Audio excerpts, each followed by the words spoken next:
Hello, I'm Vi Dutcher, Director of EMU's Writing Program. Welcome to the Writing Workshop on Paraphrasing, Summaries, Quotations, and Signal Phrases. Paraphrasing and writing summaries are probably the most difficult writing tasks that you'll do. First of all, there are basically two ways to quote an author. One is a direct quotation, in which you may either incorporate the author's words in your own sentence and then add a parenthetical with the citation information. In APA, you must include the author's name, year of publication, and page number. Or, in a direct quotation, you may use a signal phrase to introduce the author before you quote. Here, you will give the author's name and year of publication in the signal phrase. You would say, according to Clymer, parentheses, 1995, parentheses, comma, and give the direct quotation. Remember that the year of publication is always placed directly after the author's name in parentheses. Then the second way you may quote an author is indirectly, or by paraphrasing. You are describing an idea from an original source using your own words. You may not use similar words from the thesaurus or follow the sentence structure of the original source. Sometimes students will paraphrase by looking at the sentence, looking for the words that are sort of unique or difficult, looking them up in the thesaurus and replacing those words, and then calling that a paraphrase. That is not a paraphrase. You are following the author's sentence structure almost to the letter, even if you're switching out a couple of words.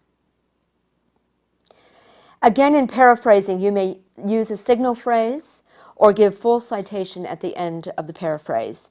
The easiest way to avoid plagiarizing while paraphrasing is to read the original sentence or passage many times until you understand it completely.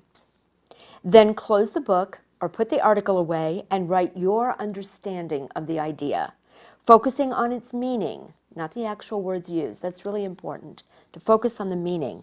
If the source is too complicated or too technical, or because it would lose its effectiveness, you can quote it by copying it word for word from the original and place it in quotation marks. The parenthetical citation is always outside of the quotation marks. Any changes to the original source in order to make it fit your sentence grammatically needs brackets around them, or if you use an ellipsis to leave out a section, you must use brackets for these changes. For example, you're writing a sentence and you don't want to use the entire sentence from the author. So you put a bracket and you place the ellipsis in and you put a bracket after and you go on with the author's words. The same is true for any grammatical difference that you want to make. That indicates that you're both writing a grammatically correct paper and you're remaining true to the author's text.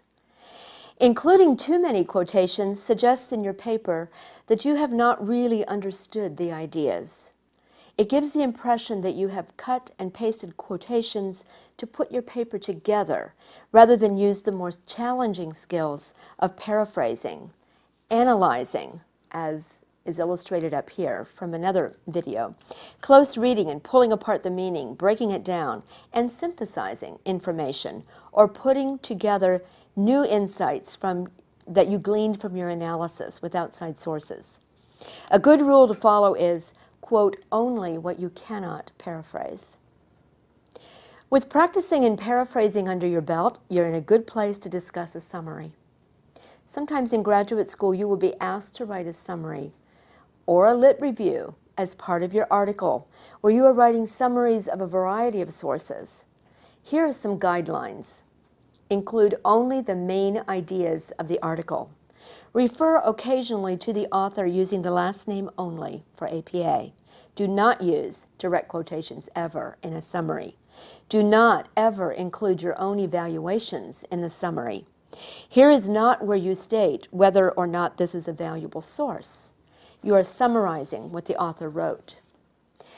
Even though you're not using first person and not including your own evaluation, you are giving your opinion. You're the one who is selecting the main points. You are the one who is writing this summary, and you are making decisions about the relationships of the author's ideas. Yours is an informed opinion. The idea that sometimes you write your opinion and sometimes you do not is a false one. You are always writing in your voice, and if that isn't what you think, I don't know what is. But you're not ranting. You're not pulling your hair out on the page. You're not using sentences introductions such as, I feel, I believe, or I think. A very simple, homely example is this. Let's say that I tell you, in my opinion, McDonald's makes the best French fries. I am openly telling you this is my opinion. In this country, we let you think what you want, usually, and we don't really care. But if I say, McDonald's makes the best French fries, now you've got to decide if you agree or not. If you don't, you will come back with, no, Burger King makes the best fries. Suddenly you care, you're invested. And if I want to continue my argument, I've got to show you evidence that McDonald's does in fact make the best fries. And you will counter with your evidence. It's much stronger for you to drop the I language and make your claim. It makes your readers have to engage with your voice, which is much stronger. Earlier, I talked to you about primary and secondary resources. There are also indirect sources, and this is different than an indirect quotation. An example of this is an article you found when the author quotes someone else, for example, Cooper.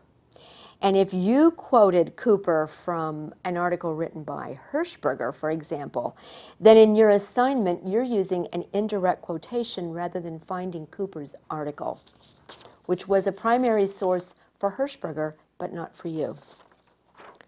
In graduate school, we prefer that you use the original sources rather than quote someone who is quoted in someone else's article, which is an indirect quotation.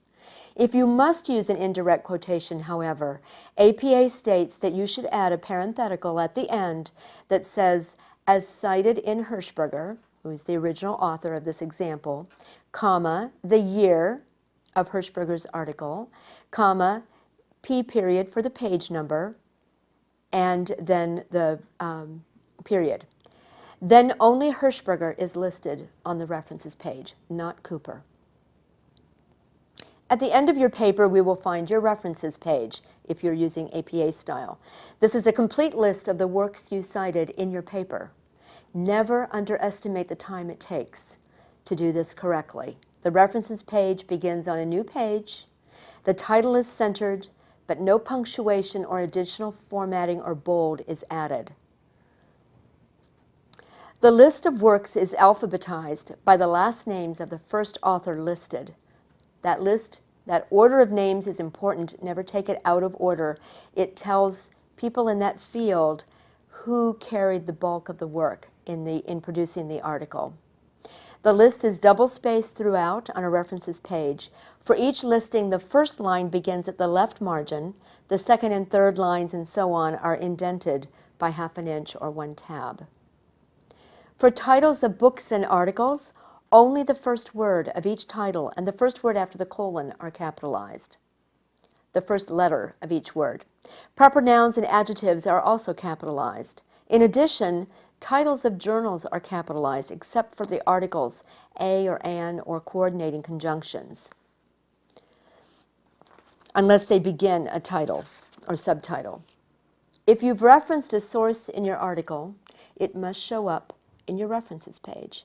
If you have a source on the references page, it must be in your paper. It needs to be a one-to-one relationship.